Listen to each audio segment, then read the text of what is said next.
Welcome back to another episode of Wrenchin' and Riding TV. We're in Genesis 39 today.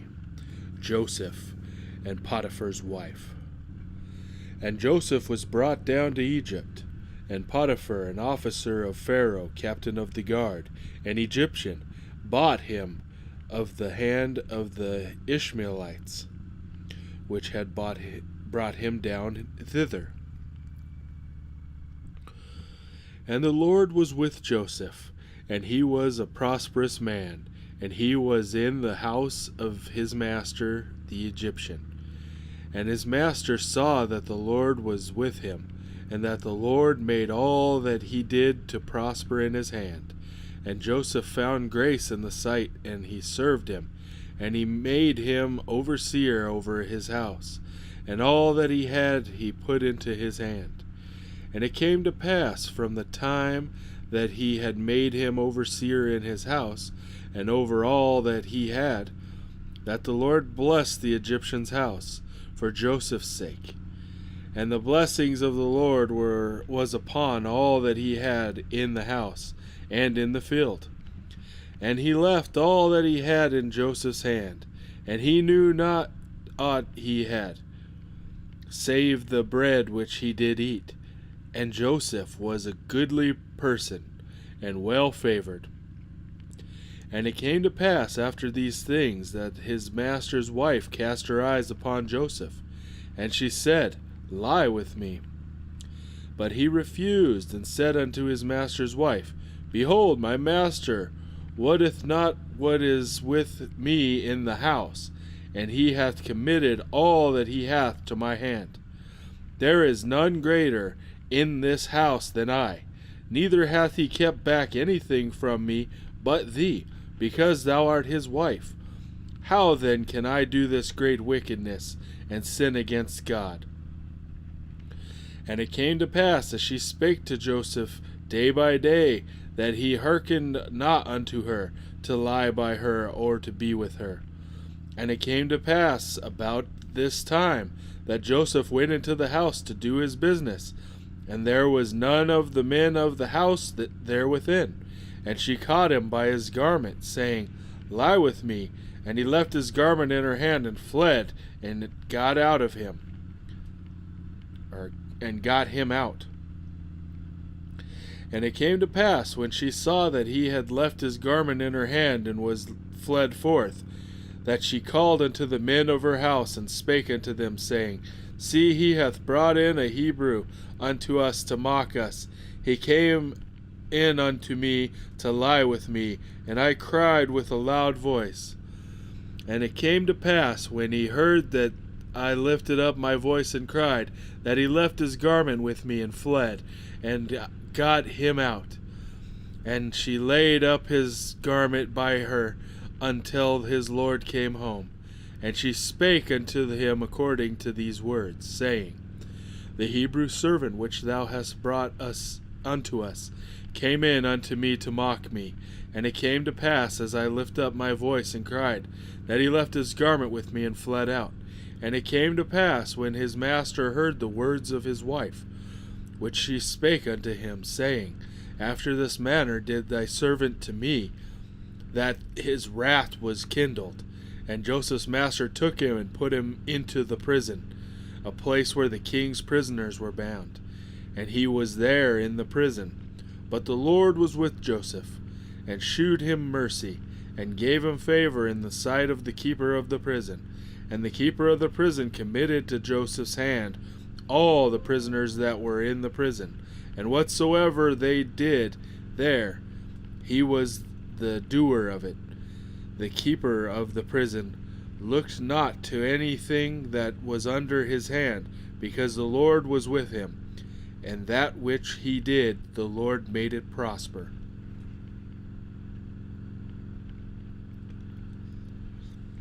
Genesis 40. Joseph interprets dreams. And it came to pass after these things that the butler of the king of Egypt and his baker had offended their lord the king of Egypt. And Pharaoh was wroth against two of his officers, against the chief of the butlers, and against the chief of the bakers.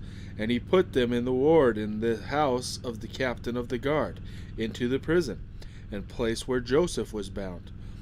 And the captain of the guard charged Joseph with them, and he served them, and they continued a season in ward. And they dreamed a dream, both of them, each man his dream in one night, each man according to the interpretations of his dream. The butler and the baker of the king of Egypt, which were bound in the prison.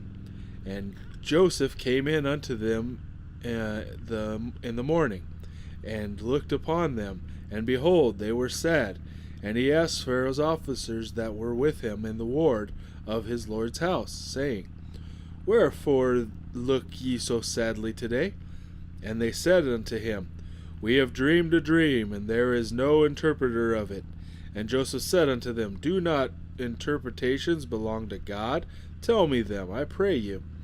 And the chief butler told his dream to Joseph, and said to him, In my dream, behold, a vine was before me, and in the vine were 3 branches, and it was a tough, it budded, and it was as though it budded, and her blossoms shot forth, and the clusters thereof brought forth ripe grapes.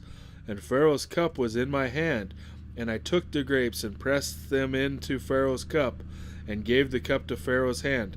And Joseph said unto him, This is the interpretation of it. The 3 branches are 3 days. Yet within 3 days shall Pharaoh lift up thine head, and restore thee unto thy place, and thou shalt deliver Pharaoh's cup into his hand, after the former manner when thou wast his butler. But I think on me when it shall be well with thee, and shew kindness, I pray thee, unto me, and make mention of me unto Pharaoh, and bring me out of this house. For indeed I was stolen away out of the land of the Hebrews, and here also I have done nothing, and they should put me into the dungeon. When the chief baker saw that the interpretation was good, he said unto Joseph, I also was in my dream, and behold, I had 3 white baskets on my head, and in the uppermost basket there was of all manner of baked meats for Pharaoh, and the birds did eat them out of the basket upon my head. And Joseph answered and said, This is the interpretation thereof. The 3 baskets are 3 days, yet within 3 days shall Pharaoh lift up thy head from off of thee, and shall hang thee on a tree, and the birds shall eat thy flesh from off thee. And it came to pass on the 3rd day, which was Pharaoh's birthday, that he made a feast unto all his servants, and he lifted up the head of the chief butler and of the chief baker amongst his servants. And he restored the chief butler unto his butlership again. And he gave the cup unto Pharaoh's hand. But he hanged the chief baker, as Joseph had interpreted to them.